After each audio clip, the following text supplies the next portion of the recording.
एका मोठ्या नदीच्या काठी जांभळाचे एक खूप मोठे झाड होते। त्या झाडावर एक माकड राहत असे। त्या झाडाला खूप गोड आणि रसाळ जांभळे लागत असत। माकड ती जांभळे आनंदाने खायचे। त्याच नदीत एक मगर राहायचा। एकदा माकडाने काही जांभळे मगरीला खायला दिली।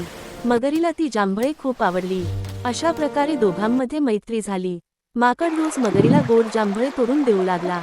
एक दिवस मगरीने काही जांभळे आपल्या पत्नीसाठी घरी नेली।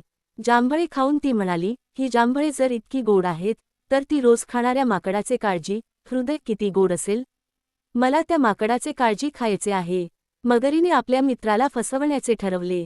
तो माकडाकडे गेला आणि म्हणाला, मित्रा, आज माझ्या पत्नीने तुला जेवणासाठी घरी बोलावले आहे। माकड तयार झाले, पण त्याला पोहता येत नव्हते, म्हणून तो मगरीच्या पाठीवर बसला। नदीच्या मधोमध गेल्यावर मगरीने माकडाला खरे काय ते सांगितले। तो म्हणाला, माझ्या पत्नीला तुझे काळजी खायचे आहे, म्हणून मी तुला घरी नेत आहे। माकड घाबरले, पण त्याने हुशारीने विचार केला। तो म्हणाला, अरे मित्रा, हे तू आधी का नाही सांगितले? मी तर माझे काळजी झाडावरच ठेवून आलो आहे। आपण परत जाऊया आणि मी ते घेऊन येतो। मूर्ख मगरीला त्याचे बोलणे खरे वाटले। तो माकडाला घेऊन परत झाडाकडे गेला। झाड जवळ येताच माकडाने मगरीच्या पाठीवरून मोठी उडी मारली आणि झाडावर चढून बसला।